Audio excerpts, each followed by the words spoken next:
आज हम क्लास 9 का बायोलॉजी का फर्स्ट चैप्टर पढ़ेंगे। जो फर्स्ट चैप्टर है the fundamental unit of life,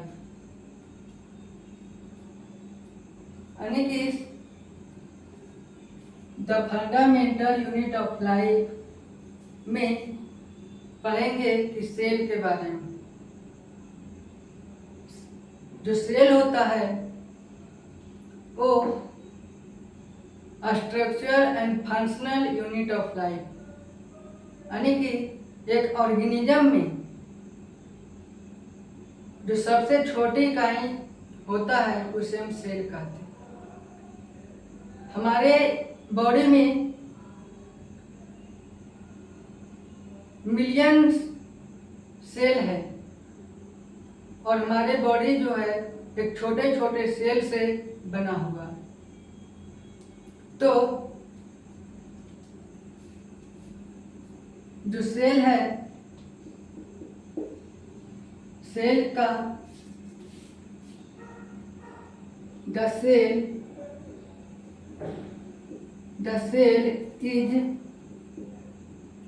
is the fundamental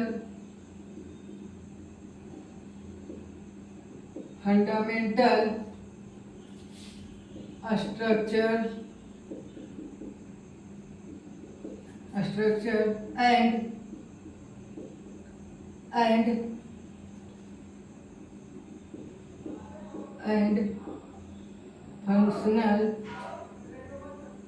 functional unit of life।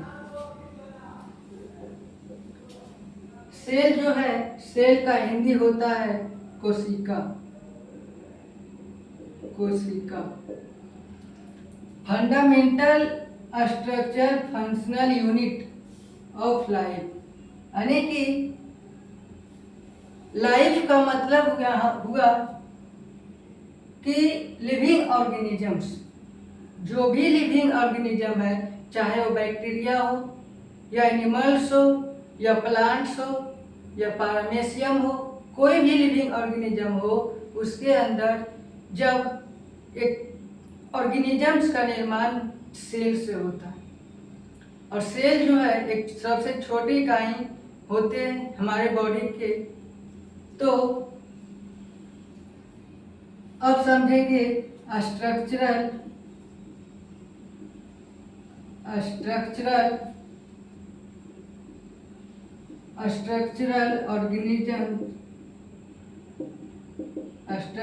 Organisms in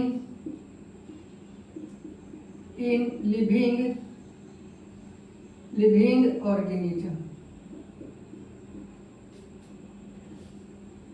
living organism में किस प्रकार से स्ट्रक्चरल होता है।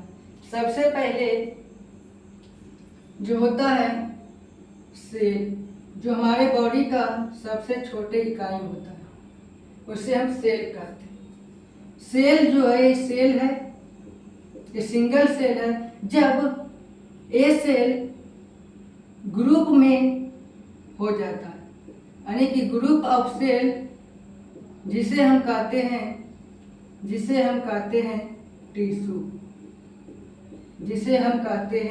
टिश्यू। और टिश्यू से जो बनता है उसे हम कहते हैं ऑर्गेन। ऑर्गेन से जो निर्माण होता है वो होता है ऑर्गेन सिस्टम। ऑर्गेन सिस्टम से जो होता है तब एक ऑर्गेनिज्म।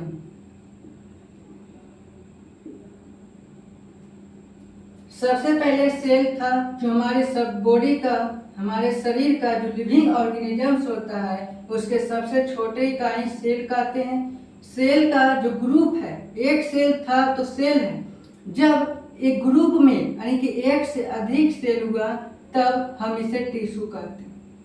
जब टिश्यू से ऑर्गेन बना ऑर्गन में जैसे ब्रेन एक ऑर्गन है,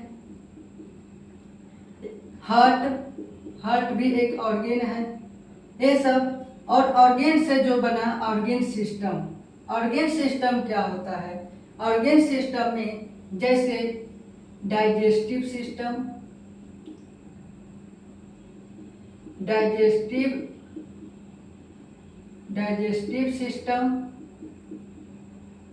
होता है। अगला होता है रिस्पिरेटरी सिस्टम,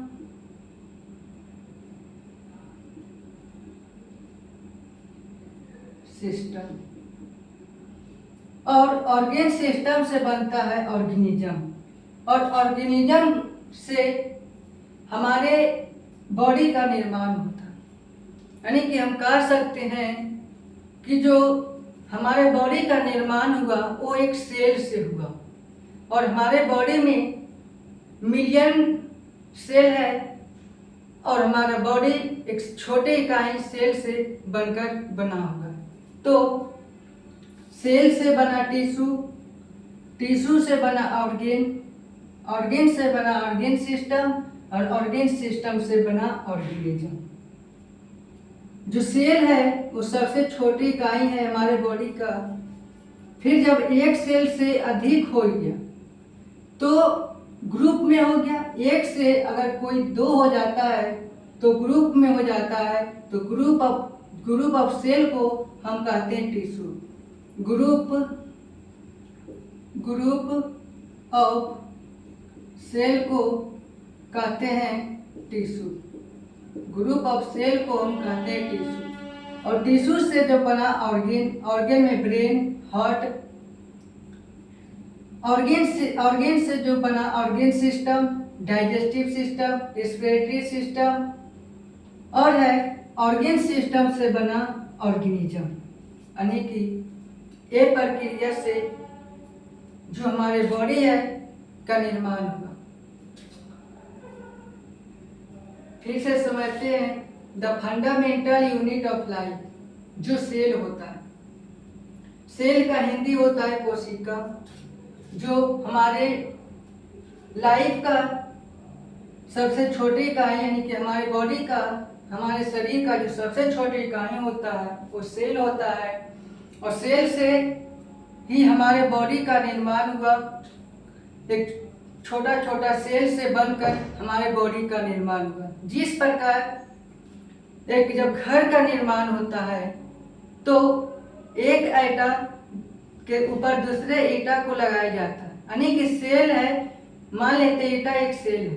एक छोटे छोटे जब ईंटा को जोड़ा जाता है तो घर का निर्माण हो जाता है। इसी प्रकार हमारे बॉडी में एक छोटी छोटी सेल मिलकर हमारे बॉडी का निर्माण होता है। उसे हम ऑर्गेनिज्म कहते हैं। और सेल से टिश्यू बना, टिश्यू से ऑर्गन बना, ऑर्गन से ऑर्गन सिस्टम, ऑर्गन सिस्टम से ऑर्गेनिज्म। यही था आपका structure, organisation and living organism, जो हमारे लिविंग ऑर्गेनिजम्स का स्ट्रक्चर बना।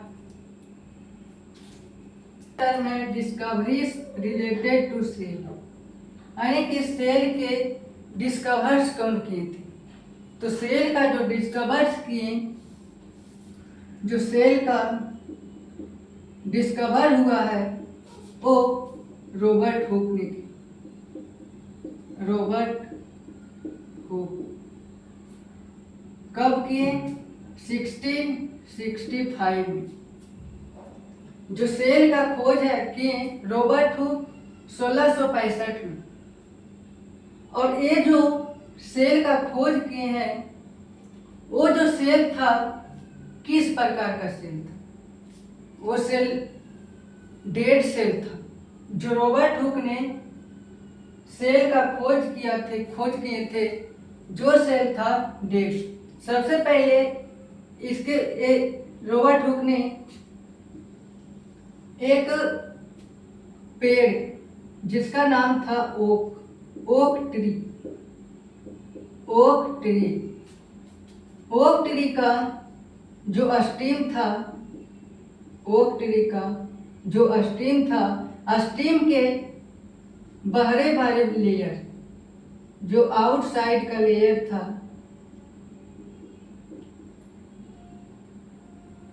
जो बाहर वाला लेयर था, उसे हम कहते थे बार्क।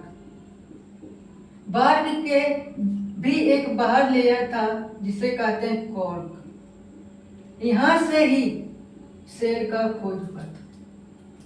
यानी कि कॉर्क में देखा गया, जब माइक्रोस्कोप से, जब रॉबर्ट हुक ने माइक्रोस्कोप से कॉर्क को देखा तो इस प्रकार दिखाई दिया, यानी कि इस प्रकार।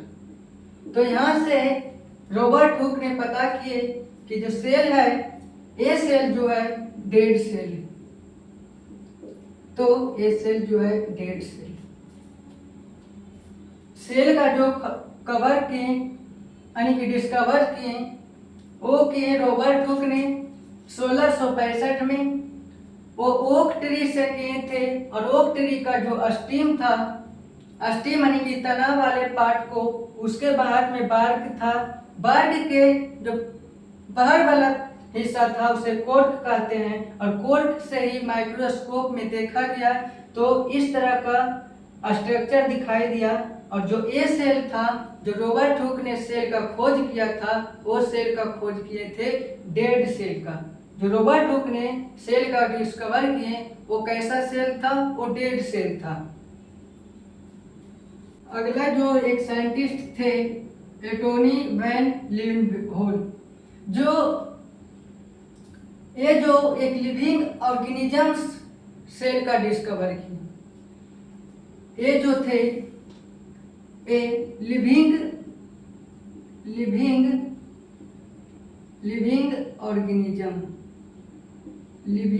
ऑर्गेनिजम्स सेल के डिस्कवर किए थे। ये जो सेल के डिस्कवर किए थे 1674 में। एंटोनी वैन लीeuwenhoek ने जो सेल के खोज किए थे वो लिविंग थे, और 1674 ईयर्स में खोज किए थे। अब अगला टर्म्स है कि जो रॉबर्ट हुक ने सेल के जो खोज किए थे वो डेड सेल के, लेकिन जो एंटोनी वैन लीeuwenhoek जो है वो लिविंग ऑर्गेनिज्म सेल का डिस्कवर किए। वो कब किए थे? 1674 में। अब अगला टर्म है रॉबर्ट ब्राउन। रॉबर्ट ब्राउन जो थे,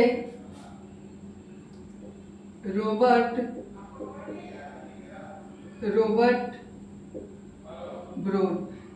ब्राउन जो थे वो खोज किए थे न्यूक्लियस को।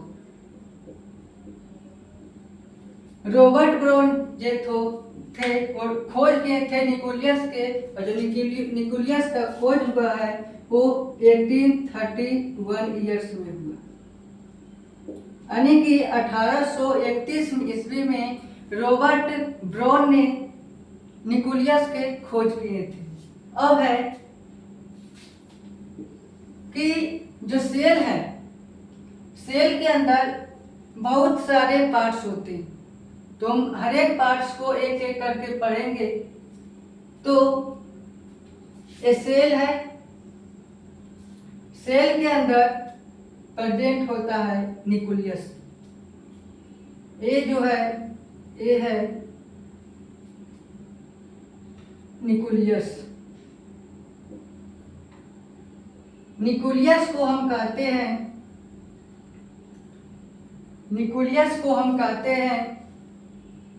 सेंट्रल कंट्रोल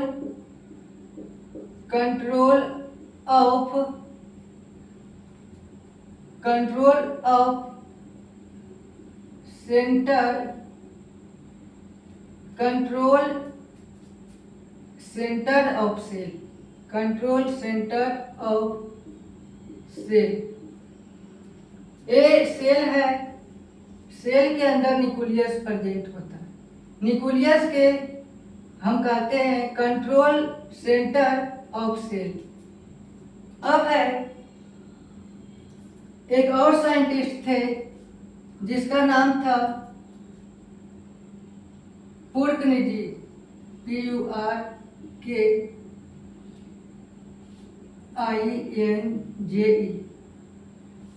इन्होंने अगला टर्म है organism show variety in cell number, shape and size. Number यानी कि संख्या, उसका शेप और उसका साइज। तो सबसे पहले हम इसमें पढ़ेंगे क्लासिफिकेशन ऑफ ऑर्गेनिज्म, यानी कि ऑर्गेनिजम्स को क्लासिफिकेशंस। तो सबसे पहला जो है organism unicellular, unicellular organism.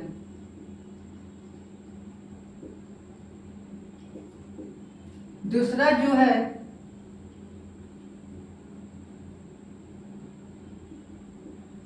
Multicellular organism. Unicellular organism क्या होता है और मल्टीसेल्युलर ऑर्गेनिज्म क्या होता है? यूनिसेल्युलर ऑर्गेनिज्म जो होता है वो सिंगल सेल से बना होता है, सिंगल सेल से बना होता है। जो यूनिसेल्युलर ऑर्गेनिज्म होता है वो सिंगल सेल से बना होता है, और जो मल्टीसेल्युलर ऑर्गेनिज्म होता है वो मल्टीसेल्युलर ऑर्गेनिज्म, जो ये ऑर्गेनिज्म है multicellular organism made up of more than one.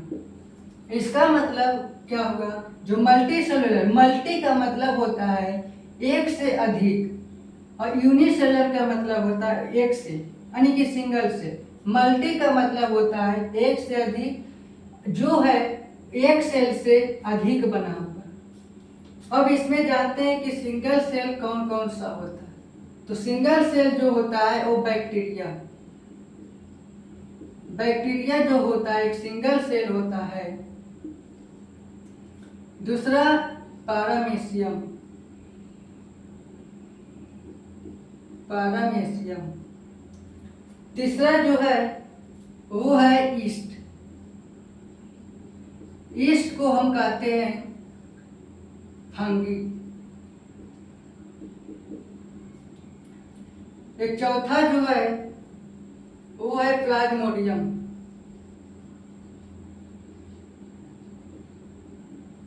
Plasmodium को कहते हैं, प्लाज्मोडियम से जो होता है मलेरिया।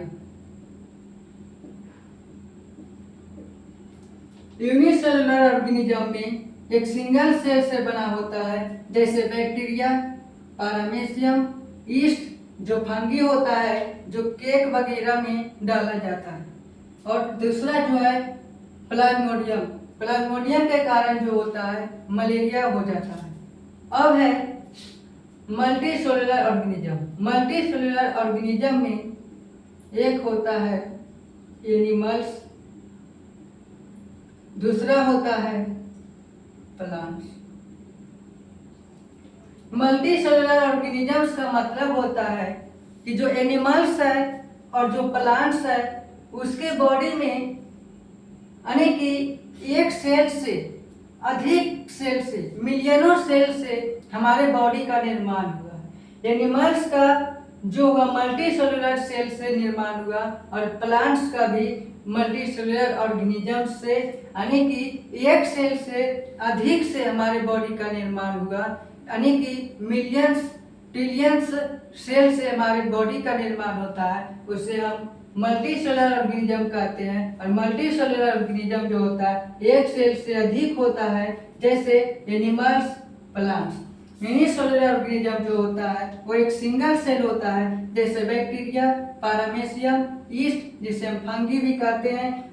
फंगी जो होता है केक वगैरह में यूज किया जाता है, ईस्ट को केक वगैरह में डाला जाता है।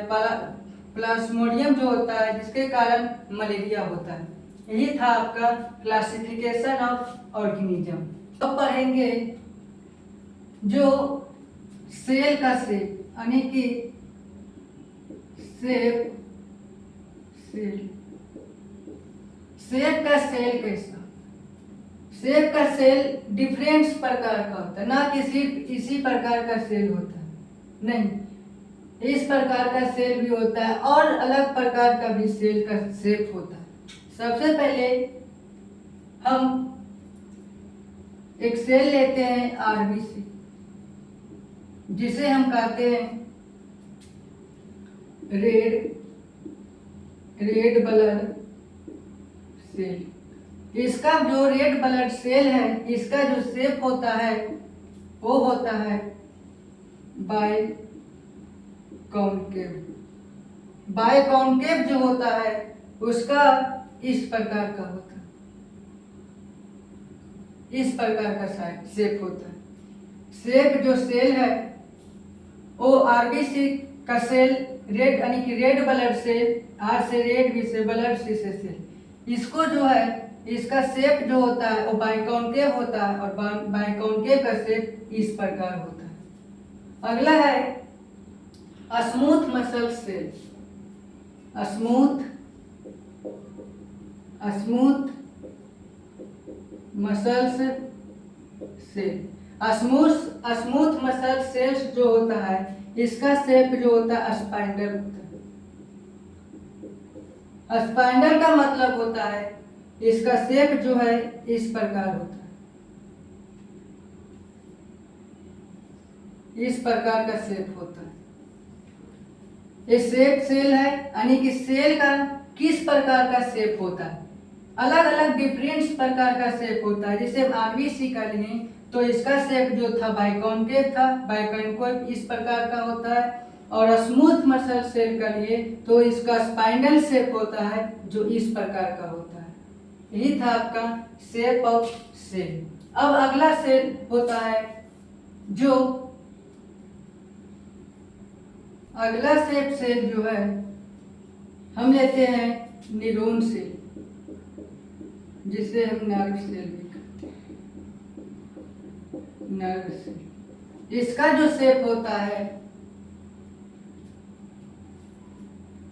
इसका शेप जो होता है एलोंगेटेड होता है।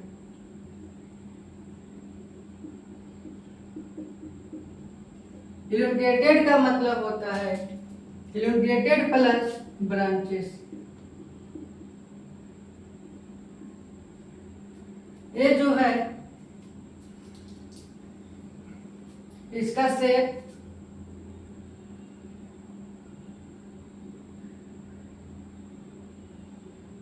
इसमें ब्रांच निकला हुआ रहता है।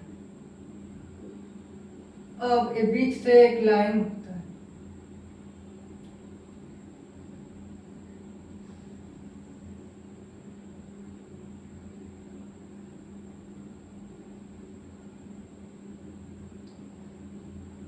और यहाँ पर भी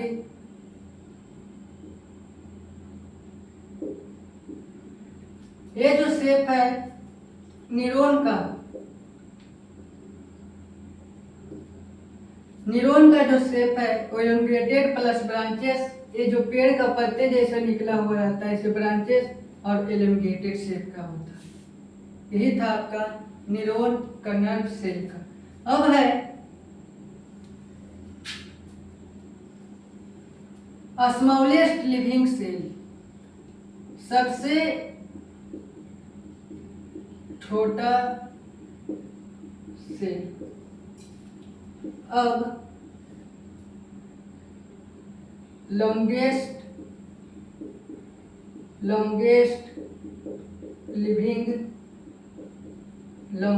लिविंग सेल। हमारे मेल बॉडी में जो सबसे छोटी सेल होता है जिसे हम कहते हैं स्पर्म, और फीमेल के बॉडी में जो सबसे छोटा यानी कि बड़ा सेल जो होता है वो होता है एग, जिसे हम ओवम कहते हैं, जो सेक्सुअल रिप्रोडक्शन करने में मदद करता है। और स्मॉलेस्ट लिविंग सेल जो होता है जैसे माइकोप्लाज्मा, माइकोप्लाज्मा। जो ये होता है एक bacteria without wall cell. Smallest living cell mycoplasma होता है, जिसे बैक्टीरिया विदाउट वॉल, बिना वॉल सेल का होता है। और जो लॉन्गेस्ट लिविंग सेल है उसे हम ओस्ट्रिच सेल कहते हैं। वो जो सेल है वो ओस्ट्रिच सेल है। यही था आपका सेल। जो स्मॉलेस्ट लिविंग सेल है वो माइकोप्लाज्मा, जो बैक्टीरिया विदाउट वॉल सेल का होता है। जो लॉन्गेस्ट लिविंग सेल होता है वो ओस्ट्रिच सेल का होता है। यही था आपका शेप ऑफ सेल। अगला टॉपिक है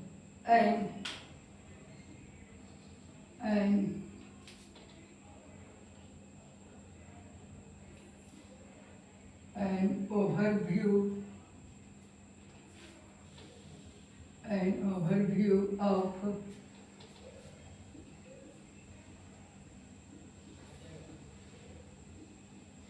structure of cell।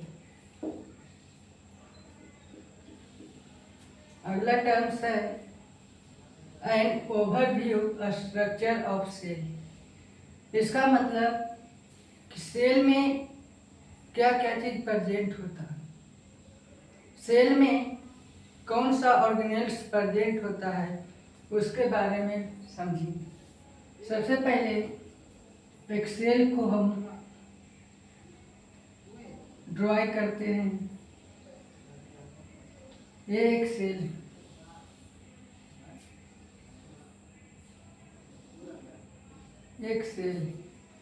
सेल के अंदर न्यूक्लियस होता है। न्यूक्लियस जो होता है सिर्फ यहीं पर नहीं, न्यूक्लियस यहाँ पर भी हो सकता है, यहाँ पर भी हो सकता है, यहाँ पर भी हो सकता है, यहाँ पर भी हो सकता है। लेकिन हम मानकर चलते हैं कि न्यूक्लियस जो हमारा यहाँ पर है, ये हो गया न्यूक्लियस। और न्यूक्लियस को हम कहते हैं कंट्रोल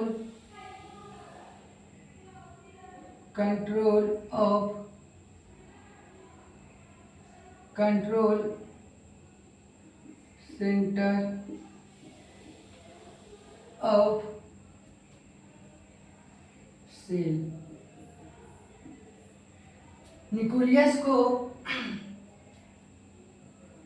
इसीलिए हम कहते हैं कंट्रोल सेंटर ऑफ सेल, क्योंकि न्यूक्लियस के अंदर जो प्रेजेंट होता है वो होता है डीएनए। न्यूक्लियस के अंदर डीएनए प्रेजेंट होता है, जिसे कहते हैं डीऑक्सीराइबोन्यूक्लिक एसिड। डीएनए का फुल फॉर्म होता है डीऑक्सीराइबोन्यूक्लिक एसिड। जो डीएनए के अंदर न्यूक्लियस के अंदर प्रेजेंट होता है डीएनए, इसीलिए हम कहते हैं कंट्रोल सेंटर ऑफ सेल। अब इसमें न्यूक्लियस के यहाँ पर एक प्रेजेंट होता है जिसे हम कहते हैं, एक ऑर्गेनेल्स प्रेजेंट होता है जिसे हम कहते हैं एंडोप्लाज्मिक रेटिकुलम। और यहाँ पर एक ऑर्गेनेल्स और प्रेजेंट होता है जिसे हम कहते हैं माइटोकॉन्ड्रिया। और माइटोकॉन्ड्रिया यहाँ पर एनर्जी बनता है। माइटोकॉन्ड्रिया को हम पावर हाउस ऑफ सेल भी कहते हैं। और जो हमारा एनर्जी होता है सेल में यहीं पर बनता है। और अगला टर्म होता है यहाँ पर प्रेजेंट होता है जिसे हम कहते हैं लाइसोसोम।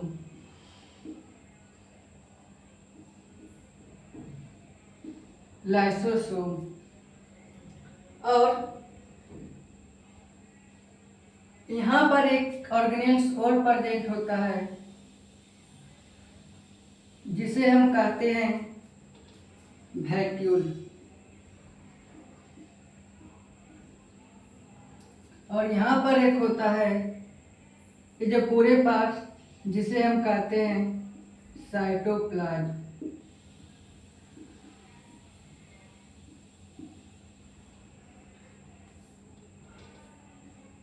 ये होता है जो डीएनए सेल है, सेल के अंदर न्यूक्लियस है, न्यूक्लियस को हम कंट्रोल सेंटर ऑफ सेल भी बोलते हैं, जिसके अंदर डीएनए प्रेजेंट होता है। डीएनए का फुल फॉर्म होता है डीऑक्सीराइबोन्यूक्लिक एसिड। लाइसोसोम प्रेजेंट होता है, ईआर एंडोप्लाज्मिक रेटिकुलम, और यहाँ पर वैक्यूल, माइटोकॉन्ड्रिया और लाइसोसोम्स और अलग प्रकार के ऑर्गेनेल्स भी प्रेजेंट होता है। और ये सेल है और सेल के एक बाहरी वाली परत पर एक बाहर का एक लेयर होता है जिसे हम कहते हैं सेल वॉल। सेल वॉल, जो सेल वॉल होता है वो हर एक सेल में नहीं प्रेजेंट होता है। सेल वॉल जो होता है प्लांट्स में प्रेजेंट होता है और एनिमल्स में सेल वॉल प्रेजेंट नहीं होता है। सेल वॉल एनिमल्स में यानी कि जानवर में और ह्यूमन बीइंग्स में सेल वॉल प्रेजेंट नहीं होता है। अब समझते हैं सेल वॉल। जो सेल था उसके सबसे बाहरी परत जो था वो सेल वॉल था। सेल वॉल के बारे में समझेंगे कि सेल वॉल होता कैसा। तो सेल वॉल जो होता है एक नॉन लिविंग होता है, non living and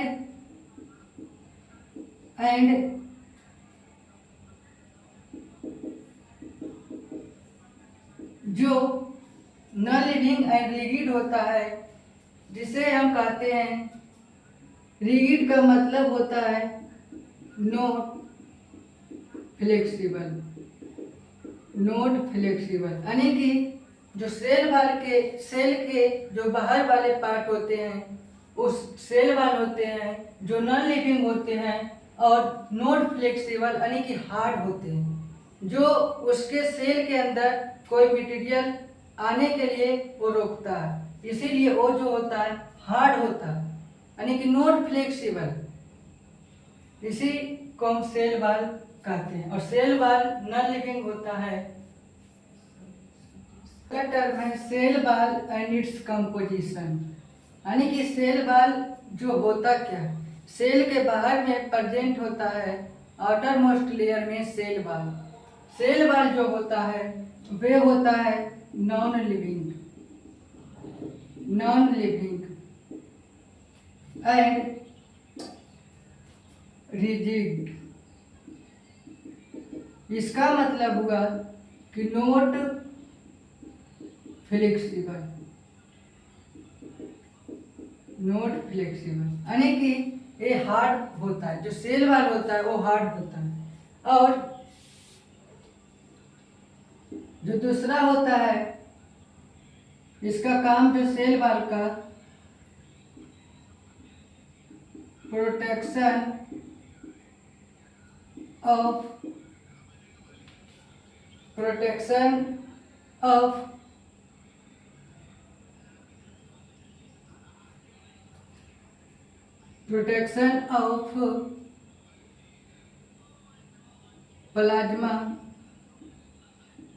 plasma membrane,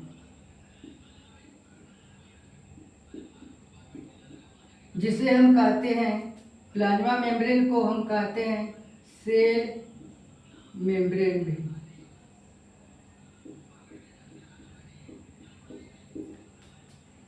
ये सेल है, सेल के जो ये पार्ट होता है वो होता है सेल मेम्ब्रेन, और सेल के जो ए वाला पार्ट होता है वो होता है सेल वाल, यानी कि प्रोटेक्शन करता है प्लाज्मा मेम्ब्रेन को। जो सेल वाल है वो प्रोटेक्शन करता है प्लाज्मा मेम्ब्रेन को। अब जो है सेल वाल प्रेजेंट किस में होता है, तो cell wall plants, animals, bacteria, fungi,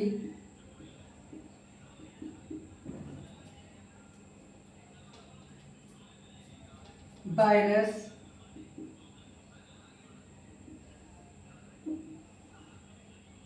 plants में जो सेल वाल वो प्रेजेंट होता है। प्लांट्स में जो होता है वे सेल वाल प्रेजेंट होता है, और एनिमल्स में जो है सेल वाल एब्सेंट होता है। और बैक्टीरिया में सेल वाल प्रेजेंट होता है। और फंगी में भी सेल वाल प्रेजेंट होता है। वायरस में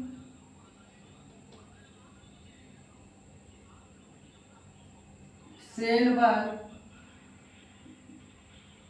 नोट प्रेजेंट। अब है जो प्लांट्स में सेल वाल होता है वो जो होता है बना होता है सेल्यूलोज से। जो प्लांट्स में सेल वाल है वो प्रेजेंट होता है, और जो प्लांट्स में सेल वाल जो बना होता है वो सेल्यूलोज से बना होता है। अब है अगर एनिमल्स में जो सेल वाल प्रेजेंट नहीं होता तो उसमें कुछ नहीं होता। बैक्टीरिया जो है इसमें प्रेजेंट होता है। तब बैक्टीरिया में जो है एक प्रेजेंट होता है पिपिडोडाइलोगन, PEPTIDILYGON।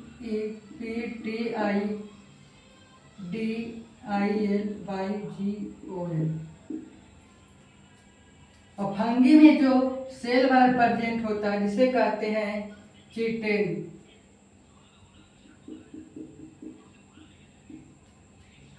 और वायरस में सेल वाल प्रेजेंट नहीं होता, जिसके कारण से सेल वाल,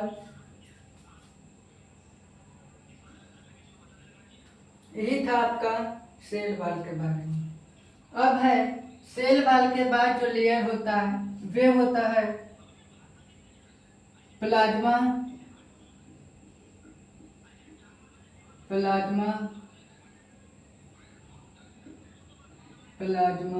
मेम्ब्रेन, जिसे हम सेल मेम्ब्रेन भी कहते हैं।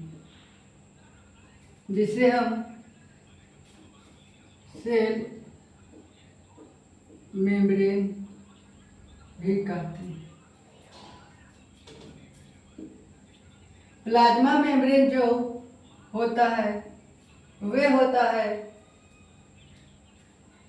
प्लाज्मा मेम्ब्रेन जो होता है वो फ्लेक्सिबल होता है,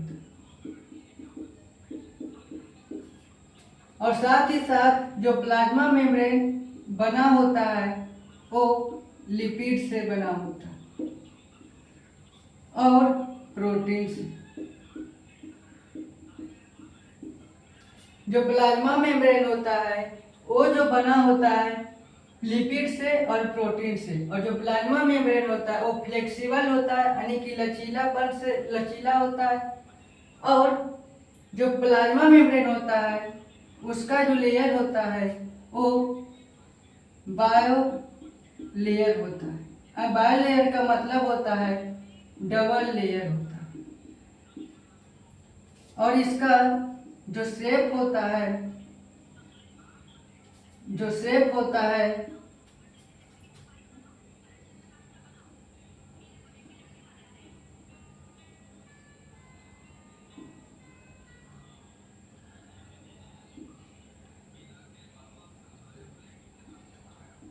इस प्रकार का प्लाज्मा मेम्ब्रेन का शेप होता है। जब आप प्लाज्मा मेम्ब्रेन के एनिमेशन में अगर आप देखेंगे तो आपको इस प्रकार का फिगर आपको प्लाज्मा मेम्ब्रेन का, एक फर्स्ट लेयर है, एक सेकेंड लेयर है, जो उसका शेप जो इस प्रकार का होता है, और बायो लेयर होता है कि जिसका डबल लेयर होता है, और लिपिड्स और प्रोटीन, और जो इसके बीच में लिपिड्स भी प्रेजेंट होता है और कहीं कहीं प्रोटीन्स भी होता है, लिपिड्स के और कहीं कहीं प्रोटीन्स भी होता है। यही था आपका प्लाज्मा मेम्ब्रेन। प्लाज्मा मेम्ब्रेन को हम सेल मेम्ब्रेन भी कहते हैं, जो फ्लेक्सिबल होता है और जो बना होता है, प्लाज्मा मेम्ब्रेन जो बना होता है लिपिड से और प्रोटीन से। जो बायो लेयर होता है जिसे हम डबल लेयर कहते हैं, 2 लेयर से बना होता है, उसका शेप जो होता है इस प्रकार का होता है, और बीच में प्रोटीन्स और लिपिड्स होता है, जिसे हम प्लाज्मा मेम्ब्रेन कहते हैं। अब जो अगला टर्म है वो है passive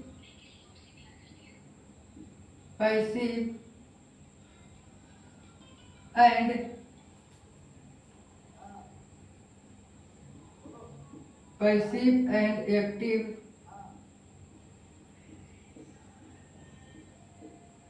transport.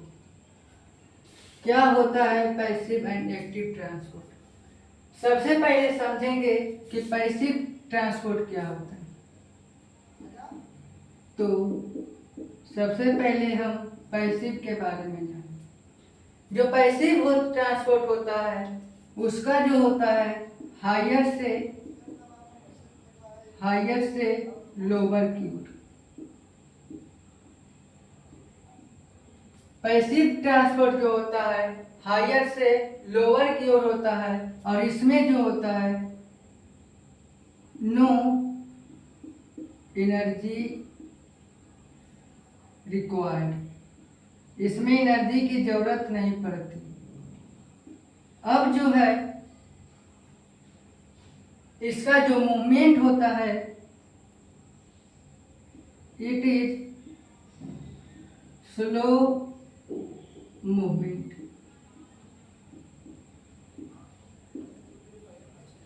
Passive and active transport.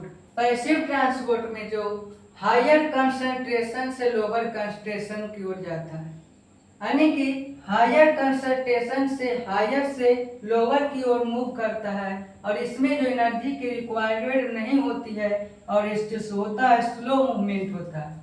हम एग्जांपल से समझते हैं कि एक सेल है। अब यहाँ पर बाहर में अगर वाटर का मॉलिक्यूल्स